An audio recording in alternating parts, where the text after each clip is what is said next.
Hello guys, मैं हूँ राज और आप सभी का मेरे यूट्यूब चैनल राज मैथ से स्वागत है। दोस्तों, अभी हम आपको बताने वाले हैं जो सीआरपीएफ ट्रेडमेंट्स के पेपर हुए उसके सेकंड और थर्ड शिफ्ट के मैथ हम यहाँ पे दिखा रहे हैं आपको। जैसे यहाँ पे फर्स्ट, सेकंड और थर्ड शिफ्ट तीनों का है, जिसमें हमने बहुत सारा क्वेश्चन कल बता दिया है। जैसे ये सारे क्वेश्चन हमने ऑलरेडी कल करवा चुके हैं, ठीक है। ये सारे फर्स्ट के क्वेश्चन थे। अभी हमारे पास कुछ आए क्वेश्चन, वो मैं आपको दिखाता हूँ जो सेकंड और थर्ड शिफ्ट के, उसी बारे में बताने जा रहा हूँ, ठीक है। इसके बाद भी क्वेश्चन अगर कोई मेरा बच जाता है और आपके पास क्वेश्चन है तो आप मुझे जरूर सेंड कर देंगे कमेंट बॉक्स में। ये सारे क्वेश्चन हम देखिए कितना इजी से क्वेश्चन आया था कल को।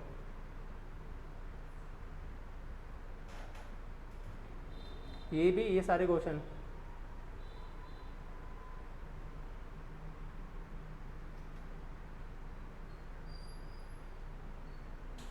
यहाँ तक हम कल करवा चुके हैं।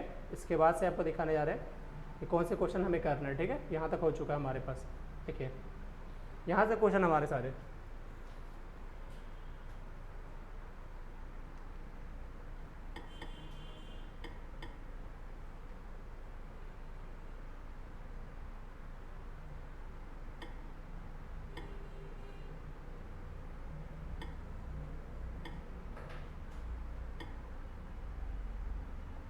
देखो, जैसे ये फर्स्ट क्वेश्चन है। फर्स्ट क्वेश्चन हमारा क्या कह रहा है?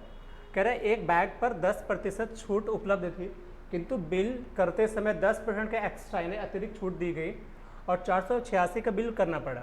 यदि छूट ना दी गई हो तो कितने का बिल करना पड़ता, समझते हैं, ठीक है। इस पेपर क्वेश्चन को आराम से समझते हैं। देखें क्वेश्चन क्या है। यानी कह रहा है एक बैग है हमारे पास, उस बैग को यानी कोई खरीदने गया है तो उस पर 10% का छूट अवेलेबल था शुरू में। यानी D1 कितना था हमारा? 10%। यानी पहला जो छूट अवेलेबल था वो 10% का था, लेकिन जब खरीदने की बारी आई, हमने बिल पेमेंट करने के लिए गया तो 10% और एक्स्ट्रा मिल गया। यानी D2 कितना हो गया आपका? 10%। टोटल डिस्काउंट कितना हो जाएगा वो जानते हैं, ठीक है। टोटल डिस्काउंट अगर निकालोगे तो क्या हो जाएगा? दोनों हो जाएगा ना। तो आराम से आप ऐसे कर सकते हो कि 10 माइनस 10 और फिर माइनस 10 गुना माइनस 10, ठीक है, बटा 100। तो ये कितना हो जाएगा? ये -20 हो जाएगा और ये +1 हो जाएगा। ये टोटल जो डिस्काउंट हो जाएगा हमारा कितना हो जाएगा? 19% का, है ना। 19% डिस्काउंट हो जाएगा।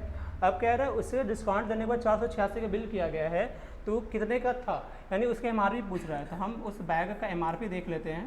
देखो, MRP 486 पे किया गया था, वो कितना परसेंट था? 19% डिस्काउंट के बाद, ठीक है। तो हम कह सकते हैं कि 100% अगर MRP है तो उसमें 19% घटा दो तो इतना में वो पे किया, नहीं इतने परसेंट वो पड़ा। देखते 100% अगर निकाल देते हैं तो पूरी MRP निकल जाएगी, ठीक है। चलिए देखते हैं। ये प्रतिशत लगा दो यहाँ पे, ये कैंसिल हो गया यहाँ से। उसके बाद ये देखो कितना हो जाएगा, ये 81 हो जाएगा। 81 से कट जाएगा कितनी बार में? 6 बार में कट जाएगा और ये 100 से गुना कर दो तो आंसर कितना होगा? 600। यानी उस बैग की जो MRP थी कितनी थी? 600 रुपया था, ठीक है। अगली क्वेश्चन तक देखते हैं। अगली क्वेश्चन कुछ इस तरह से है।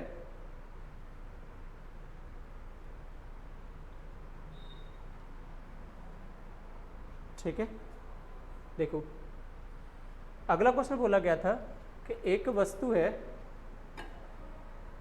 ठीक है, एक वस्तु का मूल्य 3300 रुपये है। यदि 10% छूट देने के बाद 10% का लाभ हो, ठीक है, तो वस्तु का मूल्य ज्ञात करें। 3300 रुपया मूल्य है, ठीक है। वस्तु का 10% छूट दी जा रही है, तो 10% छूट मतलब कितना में बेचा गया इसको? इसका 90% पे, है ना। ये MRP इसकी है, ठीक है, और 10% का छूट दिया तो 90% बेचा गया।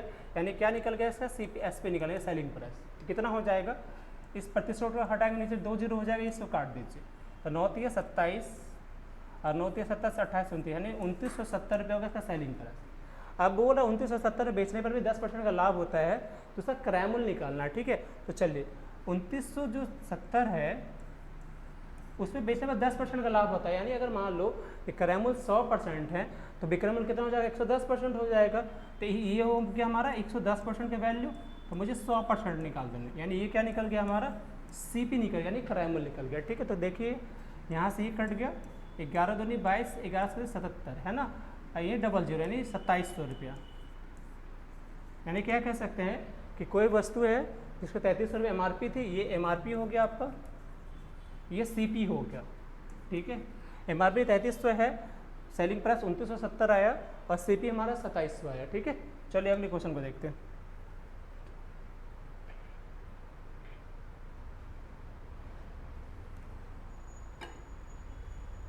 देखो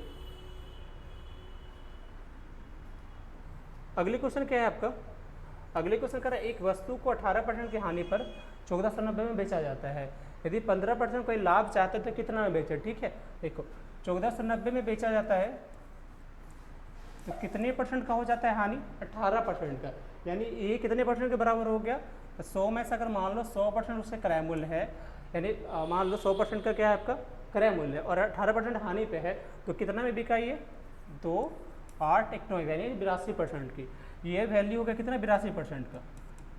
आपसे पूछा क्या गया अगर 15% कोई लाभ चाहता है तो कितने में बेचे, यानी इसका कितना परसेंट निकालना है मुझे 115%। ठीक है, क्रय मूल्य देखो मैं ये कह रहा हूँ क्रय मूल्य 100% है, 18% की हानि हुई तो 82% में बेचा गया, और अगर 15% लाभ चाहिए तो इससे 115% का वैल्यू निकालना पड़ेगा। ठीक है, बस ये करना है, प्रतिशत यहाँ से काट दो। ठीक है, अब मैं इसको यहाँ से गुना कर दो तो कितना हो जाएगा, देखो 2 से 41 बार में कटेगा और 2 से यहाँ पे कर दो, एक बार टुको मत काटो ऐसे फंस जाओगे। 1490 है, यहाँ पे 115 है और बाई 82 है। ठीक है, अब एक काम करें यहाँ पे इसको मल्टीप्लाई कर दीजिए 149 एंड 115। ठीक है, तो ये हो गया 9 पंचे 45, 4 बच रहा आपके पास, फिर ये 20 और 9 29 और 4 33 हो रहा है। ठीक है, सॉरी 9 पंचे 45 4 हो गया और 9 और 5 और 20 9 29 और 4 सॉरी 33 हो गया। उसके बाद हम यहाँ पे क्या कर सकते हैं 5 और ये 9। ठीक है, 9 5 14 और 4 18, 18 और 3 21, 2 हो गया, 4 1 5 तो 7 और ये 1 यानी 171 बटा 171 35 और 0 बटा 82, ये आपका आंसर हो जाएगा। ठीक है, चलिए अगले क्वेश्चन को देखते हैं।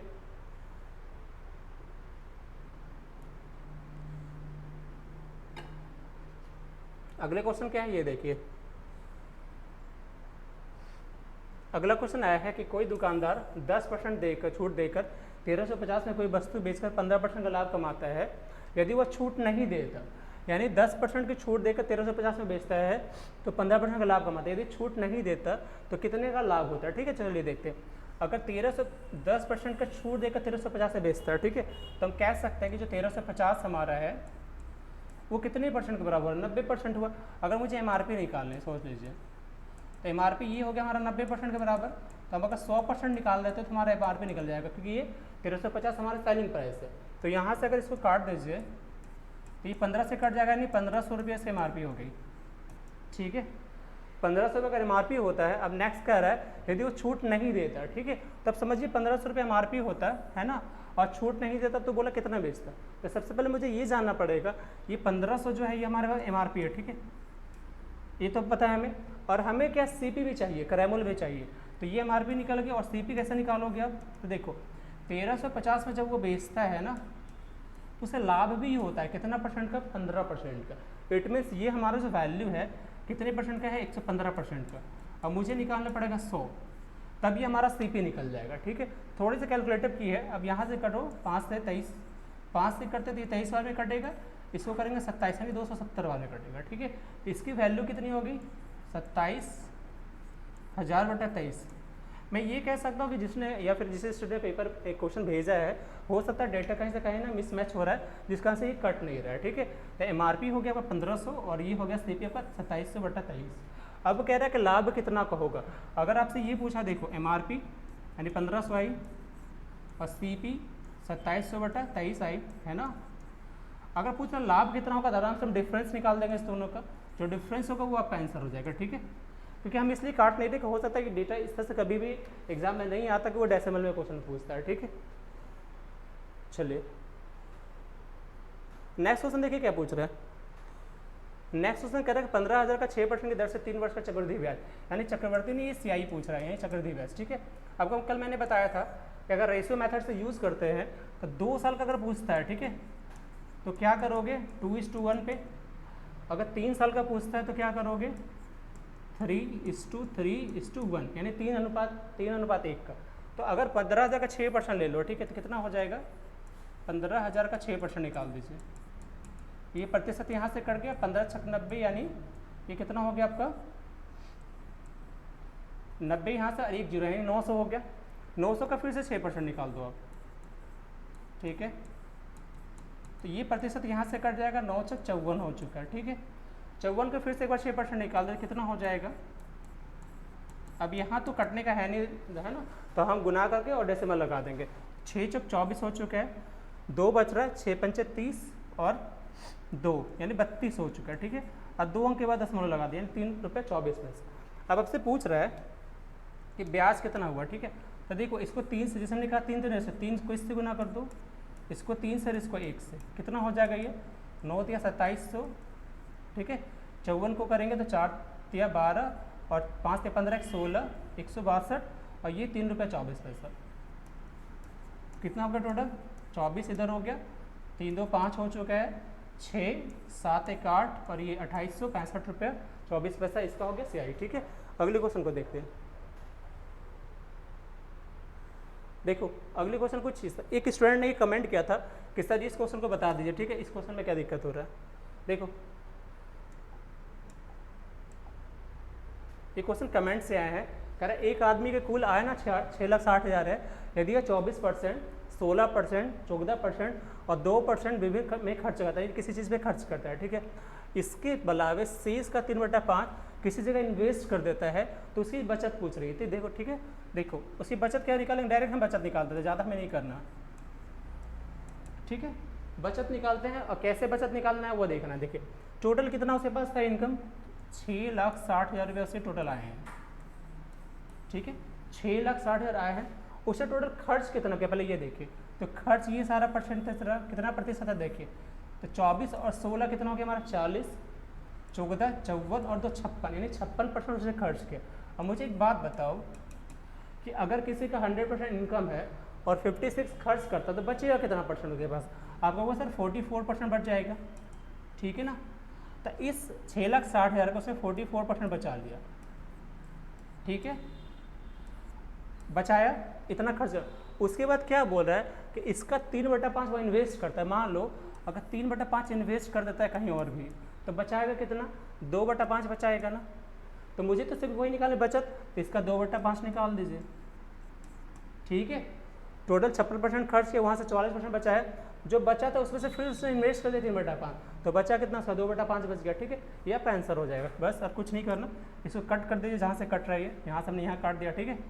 फिर ये 88 हो गया, 88 गुना 66 कर दो आप, ठीक है। कितना हो जाएगा 6 8 48 8 4 बच रहे, 48 48 96 और 4 100 हो गया आपका, 10 बच रहे, 48 और 10 58 हो गया यहाँ पे, ठीक है। अब यहाँ पे कितने हो गए 5 8 0 8 और यहाँ पे 00 आपका, ठीक है, और बाई 5 ये हो चुका है, ठीक है। चलिए कट कर दीजिए, कितना हो जाएगा 5 से 11 5 55 3 हो गया, 5 6 30, ये 16 85 और 0, ये इतना हो गया 1,16,160, ठीक है। चलिए नेक्स्ट क्वेश्चन को चलते हैं। एक ही बहुत अच्छी क्वेश्चन है, इसको देख लीजिए। एक क्वेश्चन में स्टूडेंट ऐसे क्वेश्चन में स्टूडेंट हमेशा फंसते हैं।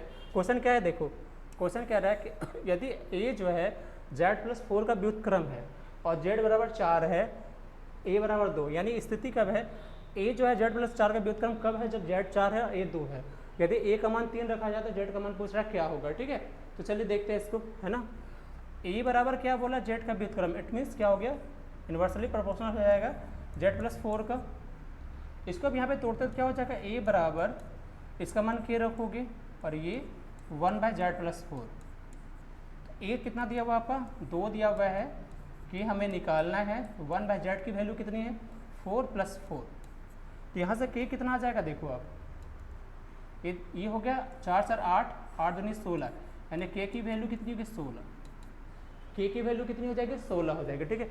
अब बोला यदि हम a का मान 3 रखें तो z का मान क्या होगा, ठीक है। तो नेक्स्ट इसी रूल को आप यूज करते हैं, a बराबर k/z+4 है ना।